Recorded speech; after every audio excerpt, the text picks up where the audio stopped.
I will now call the second agenda of the City Council meeting for April 15, 2019. First, we have a ceremonial activity that would take place that would be conducted by our city clerk, Cheryl Morgan. And the first one is going to be the administering of the oath of office to city council members. So the city council members that were re-elected are elected. If you would kind of come down front, and Cheryl is going to administer the oath of office to each one of you individually.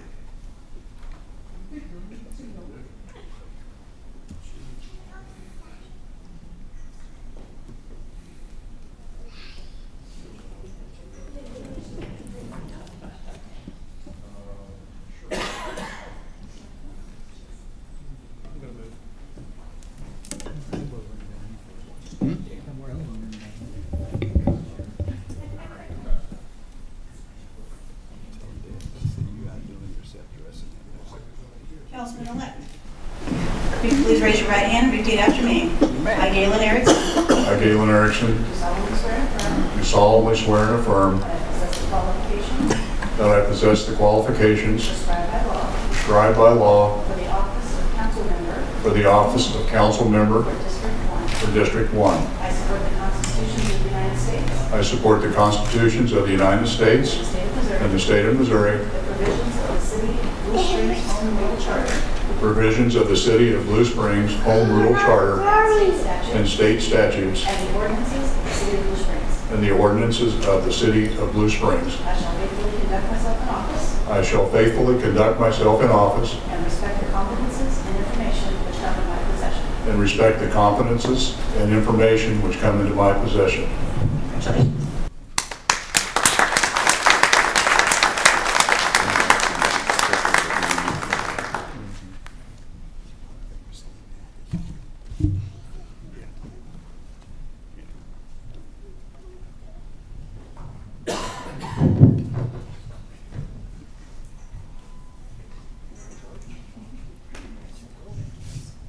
Repeat after me. I, Chris Levisay, Do solemnly swear and affirm do solemnly swear and affirm that I possess the qualifications prescribed by law for the office of council member for District 2. I support the constitutions of the United States and the state of Missouri. and the state of Missouri, The provisions of the City of Blue Springs Home Rule Charter the provisions of the City of Blue Springs Home Rule Charter and state statutes. and state statutes And the ordinances of the City of Blue Springs. and the ordinances of the City of Blue Springs. I shall faithfully conduct myself in office. And respect the confidences and information which come into my possession. Congratulations.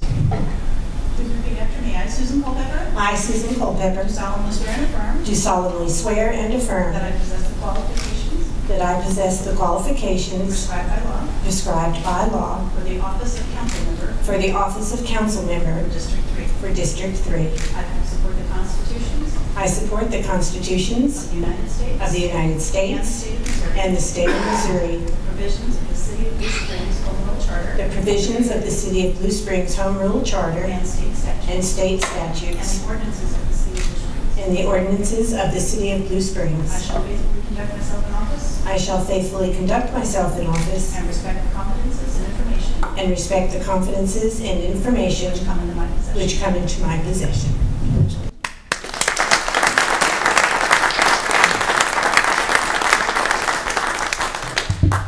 We want to congratulate those members that were re-elected, and we want to welcome our new council member,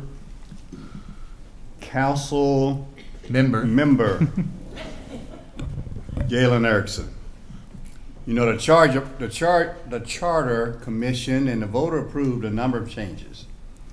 And we kind of did away with gender recognized wording and went with council member. And the one I'm most proud of was question number 4. So we don't have to roll call everything anymore. Okay, that being said, we will move to the next item on the agenda is the election of the Mayor Pro Tem. And we will go to the present Mayor Pro Tem for a nomination. Thank you, Your Honor. I have been looking forward to doing this for quite a number of years. Ron Fowler has been our long-standing senior member of our city council. I have known him since '92, and he has always been the epitome of graciousness. He has always upheld all the ordinances and been a faithful supporter of the city of Blue Springs and the city council. So I would like at this time to nominate Ron for the Mayor Pro Tem. Okay, is there a second? Second. Okay, and so are there any other nominations to come forth? Seeing none, I will declare the nomination closed, and we will accept the new Mayor Pro Tem by acclamation. All in favor, aye? Aye. Opposed, same signs. Congratulations, Council Member Fowler / Mayor Pro Tem. All right, thank you, Your Honor, and I appreciate the opportunity to serve. Thank you. Give up your Mondays. It's a mouthful. Well, it's been kind of like pulling teeth from a hen to get him to accept this. Yeah. And I know his job responsibility has not allowed him to be able to do it in the past, and so we appreciate you taking on that responsibility. It's an honor. Thank you. You bet. Next, we will go to item 4, which is to approve the appointment of council liaisons. And without objections, I accept the motion to approve. So moved. Is there a second? Second. All in favor, aye. Aye. Opposed, same sign. Motion carries. Moving right along. Next, we have a presentation by the Emergency Management Agency and their annual report.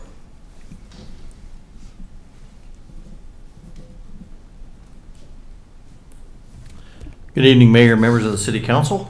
I'm Les Boatwright, the Assistant Emergency Management Director for Central Jackson County Emergency Management Agency. That is a mouthful. I'm glad to be here tonight to give our annual presentation to the City Council. And I would like to go off script for a second, saying we've seen 2 historic firsts in the last 24 hours. One of them is Chris Sandy getting these 35 years in, and Tiger Woods won the Masters. Those are 2 things that will probably never be repeated, so let's enjoy them while we have them.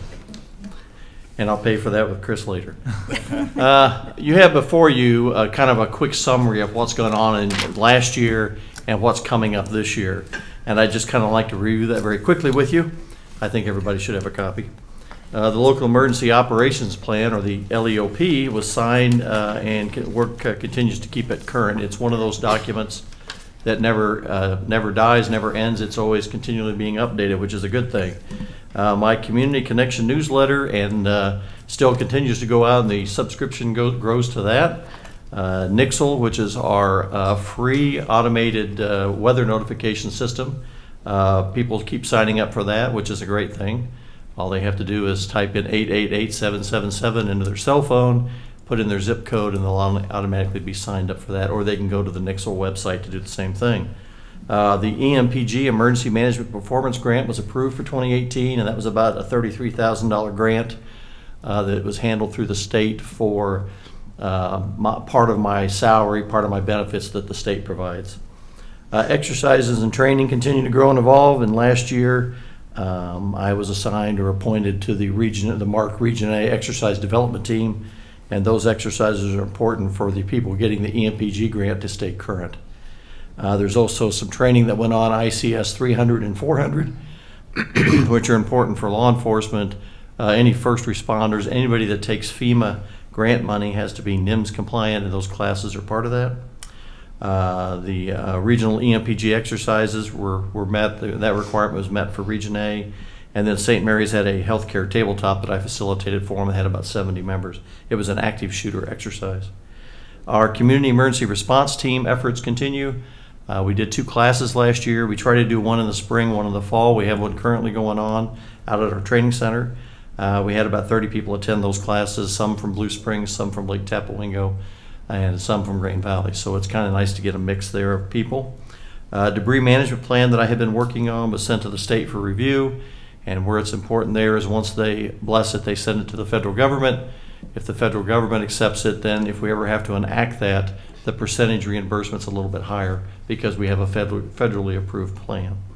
And so work continues on that. Very few organizations try to get the federal approval, but I think it's important in this day and age with budgets being tight, every dollar we can get back is well worth the effort to put in. Community and civilian outreach efforts continue to grow. I'd presented to over 250 people last year in Blue Springs and Grand Valley. Missouri court reporters had their annual meeting here in Blue Springs, and I was called in to do a presentation to them on individual preparedness. I thought court reporters would be pretty tame, but that was a very wild bunch of people. I would probably not let them back in. No, I'm kidding. Severe weather workshop last March, a year ago in March, we had about, first time we did it, we had about 110 people show up. Which was a great turnout for the first time we did it. We continue our monthly siren testing, and I'm also working on a continuity of operations plan for the fire department. So if something were to happen and pandemic hit, 40% of the workforce stays home, how do you continue to operate? So that's kind of the thing that I'm looking at there. I'm the one that thinks of the what ifs. You know, the lightning's pretty, but then I think, what if something happens? And so my wife does not like it when lightning hits because we can't sit in the same room. For 2019, our local emergency operations plan is due for its biannual review with the state. That'll be in September. The debris management plan, we should get federal approval this year on that. I'll complete the COOP document and get it adopted. I'm also looking at developing a functional exercise for our EOC, Emergency Operations Center, out at our training center. It's one of those things, it's nice to have, and you really never want to activate it. And we really haven't, so we're going to run an exercise to get all the people that have a position in there, make sure they know what to do if we ever have to activate it. At the same time, we're going to invite the elected officials, such as you all, to come to that and maybe do some training afterwards on. There's a NIMS 101 for government officials class that we can put on after that I think would be beneficial for people that don't know what that is, or it's been a while since they've had anything on it. And instead of that being in the May timeframe, we're looking at probably August. To give us some time to put that together. We're going to continue our 2 CERT classes. We've got one going now, like I said, out the training center. They're in week 4, I think 4 more weeks, and they'll graduate, and then we'll do one again probably in October. ICS 300 and 400 classes, I offer those at the training center. I'm a certified instructor, so I can work with the state anytime we want to put those on when we feel like we've got people that would benefit from doing that. I've got to update the EMA strategic plan. We put a strategic plan together when I first got here 3 years ago. We updated it here earlier this year, and it just kind of gives us our roadmap of what we want to be when we grow up. And then I'm going to continue the community outreach. We did another severe weather workshop on March 23rd. We had the National Weather Service came in, Brian Busby, Joe Loria came in and presented. Then we had the Blue Springs Police Drone Unit come in. I thought the drone piece would be a nice touch for folks that were really interested in that. We also had Jackson County Drone Group come in and do presentations. It was very well received. And we had over 90 people attend that 2/3 of a day on that Saturday. We'll do it again next year. We'll continue to do the monthly siren testing. It says we're awaiting word on a grant. We got word that we didn't receive the grant. It was leftover EMPG money that the state was trying to award.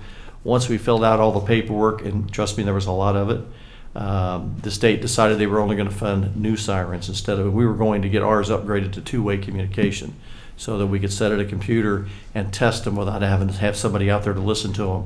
And we could test it anytime, day or night, and the people wouldn't know it was being tested.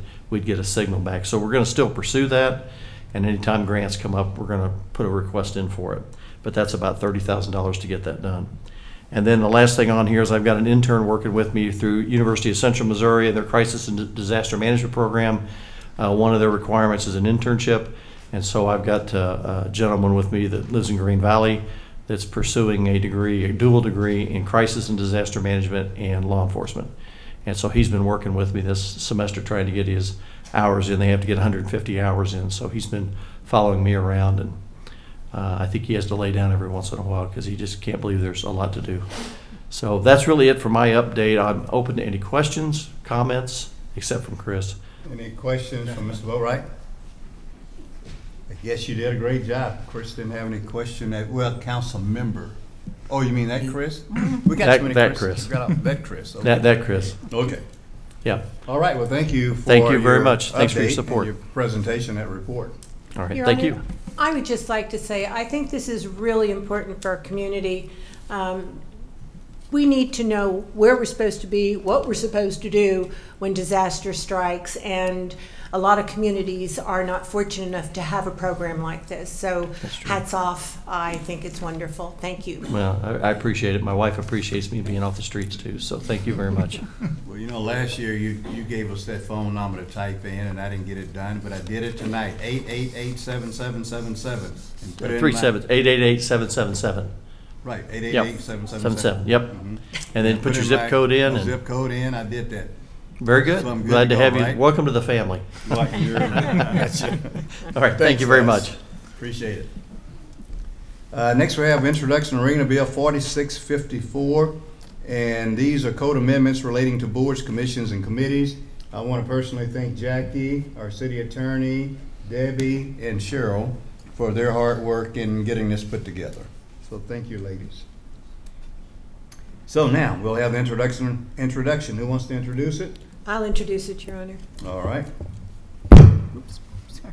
First reading of bill number 4654, an ordinance amending the Code of Ordinances, City of Blue Springs, Missouri, by adding section 110.065, adding chapter 120, article 9, Charter Review Commission, adding article 10, Community Development Block Grant Advisory Committee, amending section 110.060, amending chapter 120, Commissions and Boards, and amending chapter 402, Review and Decision-Making Bodies, dealing with boards, commissions, and committees.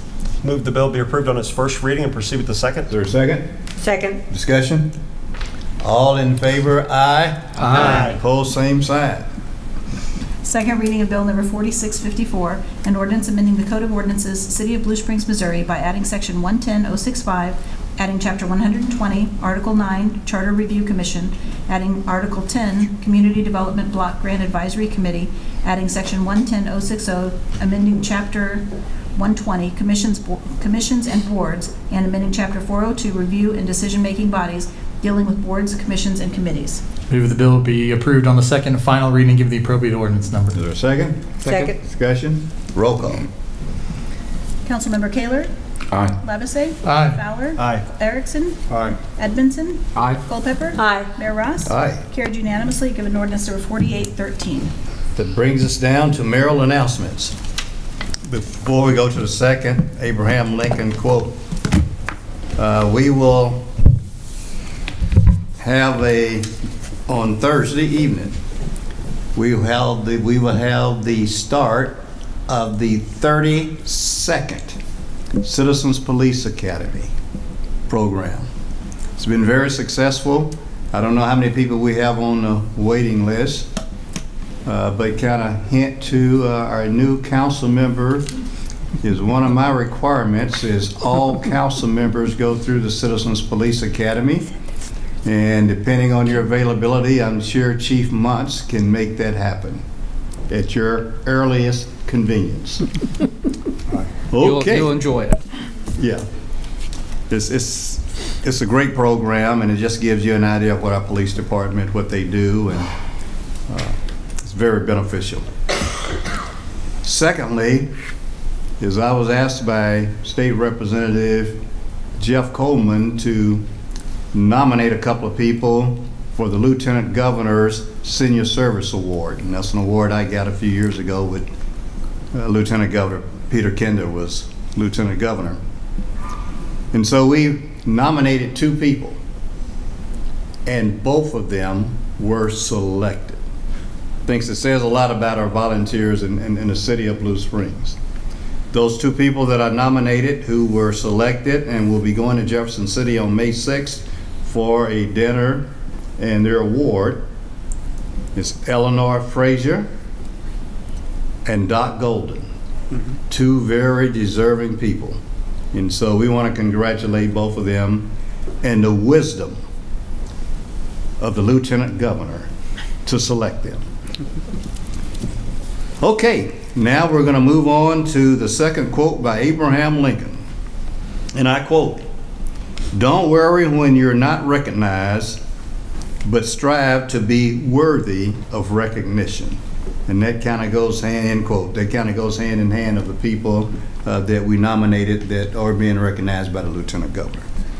Don't have anything else to come before me. I don't have any visitors' appearance forms, so I would accept a motion to adjourn. So moved. Is there a second? Second. All in favor, aye. Aye. Opposed, same sign. We're adjourned.